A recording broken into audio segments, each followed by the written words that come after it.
Minha filha, politizada, ela tem 15 anos. Ela disse o seguinte: pai, para mim há uma diferença entre ser inteligente e ser esperto.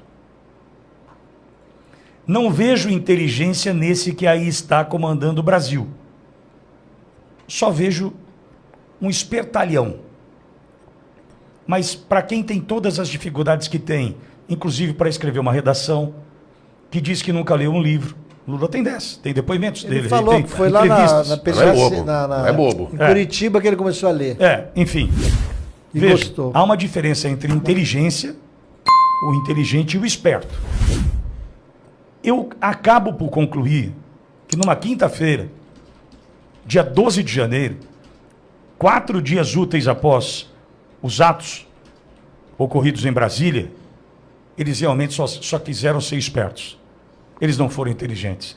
Porque se o GSI estava informado, Gabinete de Segurança Institucional, tinha sido informado pela ABIN, o que é, Agência Brasileira de Inteligência. Veja. Informou o Gabinete de Inteligência. Veja, se essa informação chegou por parte de quem tem a inteligência e caiu na mão de quem só queria ser esperto, em 4 dias a mentira está sendo desmontada.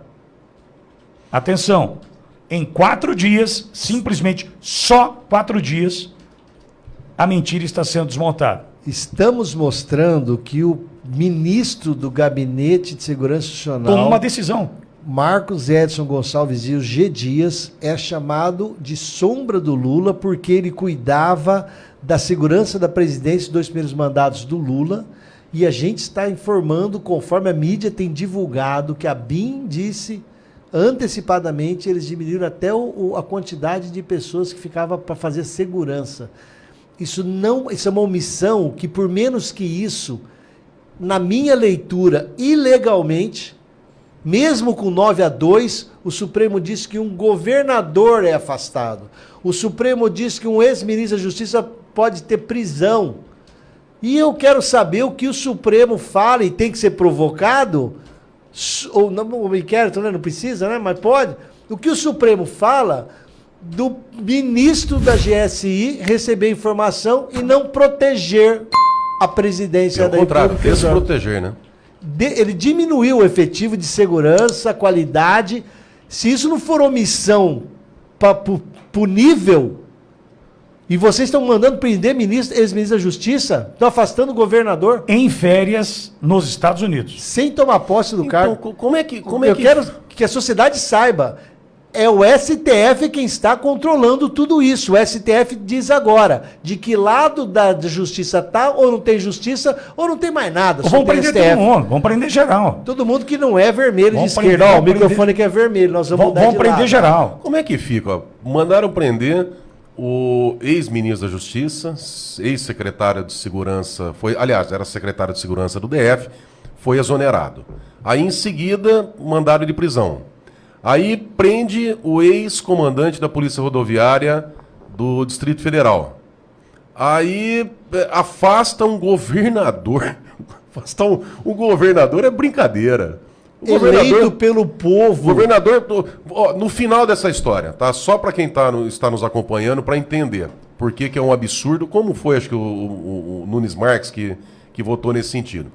Governador de Estado, pela Constituição, crime comum, por exemplo, homicídio, furto, roubo, crime comum, ele pode ser processado pelo STJ. Crime político, tá? Uma improbidade, algum crime político, pela Assembleia Legislativa do Estado. Ponto.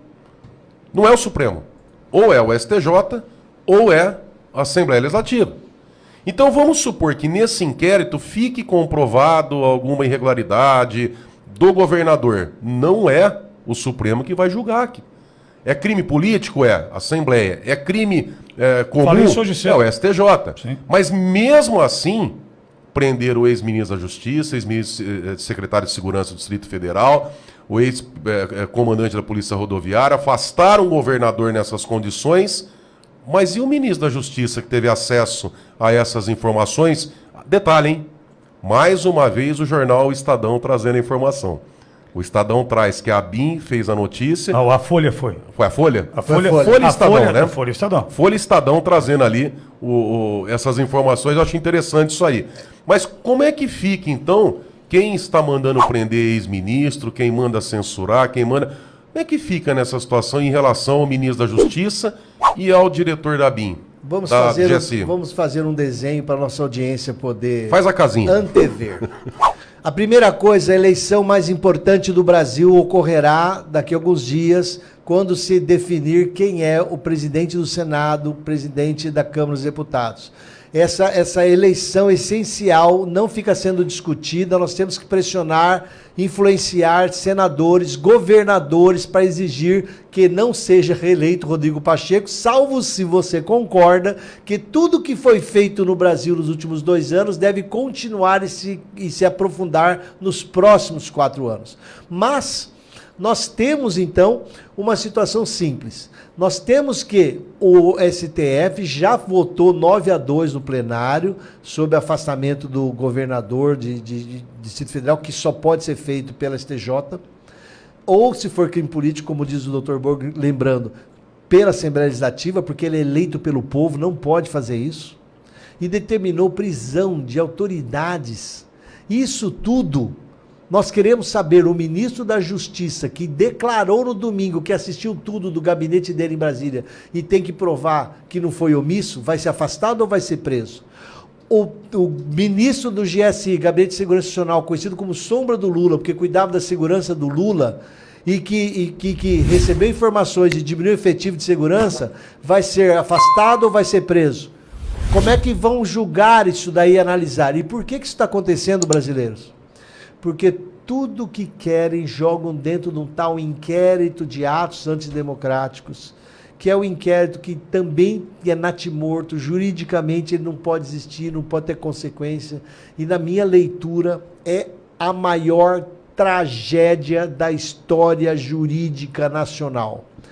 E eu falecerei, Cláudio Cofre, vou morrer daqui a alguns anos, e daqui a 10, 20, 50, 100 anos vão falar nos livros de histórias da aberração jurídica do Brasil de 2022, 2023, e como a sociedade, como os políticos, como as instituições caíram de joelhos para o que eu chamo de a maior tragédia jurídica nacional. Uma das organizações de direitos humanos mais relevantes do planeta pediu que o presidente Lula investigue os responsáveis pelos ataques contra as sedes dos 3 poderes e a democracia brasileira. Já que estamos falando de um pedido internacional, vamos com Américo Martins. Exatamente isso. A Human Rights Watch, que é essa entidade muito reconhecida de defesa dos direitos humanos, soltou hoje um relatório mundial sobre a situação dos direitos humanos em quase 100 países onde eles atuam. No capítulo sobre o Brasil, o destaque foi, obviamente, os atos antidemocráticos, esses crimes que aconteceram em Brasília no domingo. A entidade pediu que tudo seja apurado, inclusive as pessoas que financiaram esses atos, e que sejam punidos de acordo com a lei. A Human Rights Watch defende que o governo Lula deve ampliar os direitos humanos no Brasil como uma resposta a esses crimes de domingo. A entidade diz, na opinião deles, que esses problemas de direitos humanos no Brasil, que eles chamam de crônicos, foram agravados durante os 4 anos do presidente Jair Bolsonaro. Essa lista de problemas incluiria não só questões policiais, mas também insegurança alimentar, desigualdade social, destruição ambiental, a violência policial, restrições aos direitos sexuais e racismo estrutural. A gente lembra que o governo Bolsonaro sempre negou que desrespeitasse os direitos humanos ou que tivesse agravado qualquer tipo de problema. Agora, a WHR também afirma que o governo Lula tem a obrigação de ser consistente na defesa dos direitos humanos, independente da ideologia dos governos locais. Aí ela está se referindo a outros países. No relatório mundial, o grande destaque foi a guerra na Ucrânia, obviamente, como não poderia deixar de ser o grande problema dos refugiados, das pessoas que lá morreram. E no meio desse sofrimento todo, a HRW lembra que o conflito, pelo menos, fez uma boa parte do mundo se mobilizar em defesa dos direitos humanos e que novas lideranças nesse setor teriam emergido por conta da guerra. Elisa? Obrigada, Américo, por trazer para a gente esses retratos, né, das repercussões daquilo que ocorre aqui dentro do nosso território.